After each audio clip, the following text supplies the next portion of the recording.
قد بدأ ذات يوم من وسط تونس. تعرف أن سيدي بوزيد هي وسط تونس بالضبط في التركيبة الديموغرافية والجغرافية.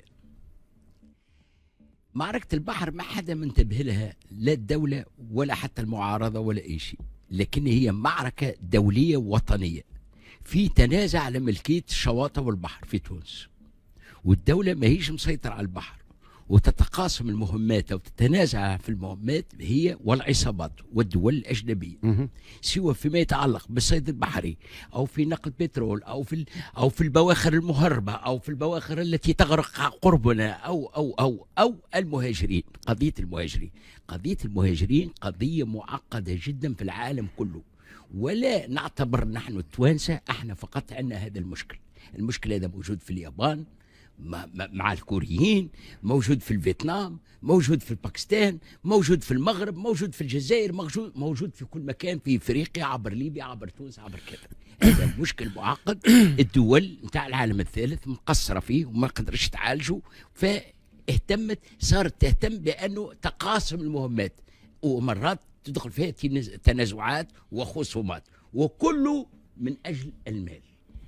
هذه المشكلة نتاع البحر احنا نشوفوها توا طفلة وطفل وكذا وجريمة وقام بها الوالي وما قالش. هي جريمة دولة، انت تهز الناس تدفنهم بدون علم، بدون نيابة عمومية، بدون تأكد، بدون أديان، بدون أي شيء. هو جريمة دولية على الدولة، جريمة دولة هذه. كيما دولة تقوم بقتل مساجين أو كذا وتروح تدفنهم أو ترميهم في البحر، كيما كانت تعمل الأرجنتين أو غيرها أو غيرها. ولذلك أنا كيف ندفن في المواطنين بالطريقة هذه من غير ما نحقق، من غير ما نفهم، وعندما يفيقوا بي المواطنين ويصيروا يحتاجوا نضيعهم في التفاصيل.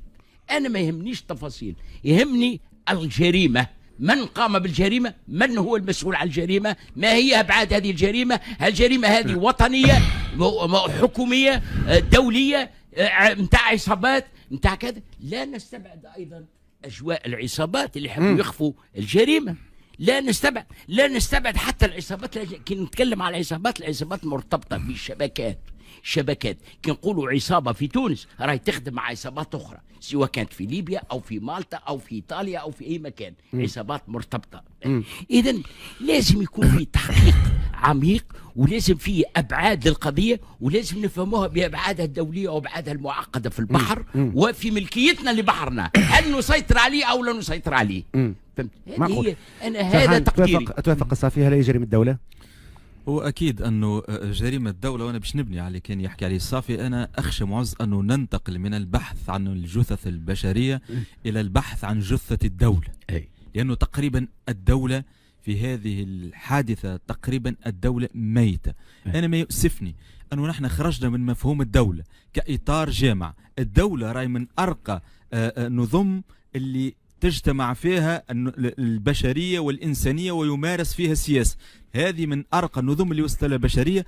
رجعنا في مستوى جرجيس نتحدث على أطر ضيقة جدا، الناس ولات تبحث على الخلاص الفردي، الناس ولات تبحث في أطر ضيقة جدا بما فيها العائلة، بما فيها حتى الانتماءات متاع اللقب متاعهم. الناس ولات تدخل في أطر ضيقة للبحث عن يعني محاولات للبحث عن خلاص فردي، لأنهم ما لقاوش حتى شيء عند الدولة. الدولة تقريبا في حالة وفاة، الدولة في حالة إنكار كلي. وأنا بزيد نبني على اللي قالوا صافي. راهو شوف، إذا كان ما تحسمش ملف جرجيس هذا بشكل واضح وصريح فإنه سيكون كرة الثلج ما تعرفش عليها وين توفى. المسألة ذي تنجم تمتد لك إلى أماكن أخرى. وأنا نقول لك في الوقت اللي نحن نفركسوا فيه على الجثث هذه في جرجيس، فما قوارب أخرى خارجة بشكل يومي صحيح. تقريبا في نفس المسلك وتقريبا في نفس التوقيت، والناس كلها مغمضة عينيها. المسألة فيها تقاطعات كبرى، فيها تقاطعات متاع شبكات متاع عصابات، فيها حتى نظم دولية، فيها حتى دول كبرى تستفيد من المعطيات. لو ما نعرفوش اصلا غرقوا على خاطر الطقس، ولا غرقوا على خاطر فما شكون اغرقهم، ولا فما شكون يعني ما نعرفوش. لحد الان احنا الفرضيه الوحيده اللي عندنا انهم غرقوا لانه الطقس ما كانش، ما رجعش جيتش نقول الطقس حار، لانه الطقس انه كان وقتها برشا في السواحل، وهذاك علاش. خلي كلام سفيان وبعد نجيك صافي. هو كان تسمح الحق سماحات صارت عند هذين، لكن كلنا ما تلهيناش بها وما تلهيناش بها، لان هي ولات من التفاهات ما عادش نتلاهوا بها. وهي مرور سنه على تكوين هذه الحكومه. بلا حسب سماش فتوات الهاو سبتمبر ما سماش مقالات كتبت وكان ولا حدث اللي يسميوها نون ايفينمون. قبل عاده 90 يوم الاول 100 جور 100 يوم 100 الاولانيين يجيك بعد 3 شهور و10 ايام ومن بعد عام يقول لك هات البيلون. لكن حتى واحد مثلها ومش حتى واحد مثلها تنقول لك علاش. ثانيا هذه الحكومه رقم 16 منذ الثوره وليست الحكومه العاشره منذ الثوره و430 وزير. الحق اول حكومه صار لها عام على الاقل عاشت نوع من الهدنه الاجتماعيه رهيبه على عكس حكومات الاخرين. مثال يوسف الشاهد بدات له 2016 في نوفمبر الاحتجاجات حتى الماي 2017 وقتها نهار 23 ماي قدر ما يسمى الحرب على الفساد. خذا بها هدنه اخرى.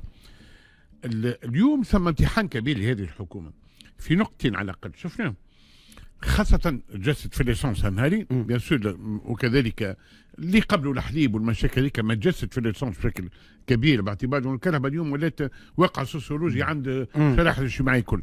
واحد جليس تبين وانه اولا هذه الحكومه غايبه هي نون ايفينمون مش حاسبوها. ثانيا هي لحظه فشل رهيبه جدا في التعاطي مع هذه الازمه. توا صافي يقول وانه سقوط هذه المرة سيأتي من البحر. أنا هنا نحب ننسب الأمور علاش؟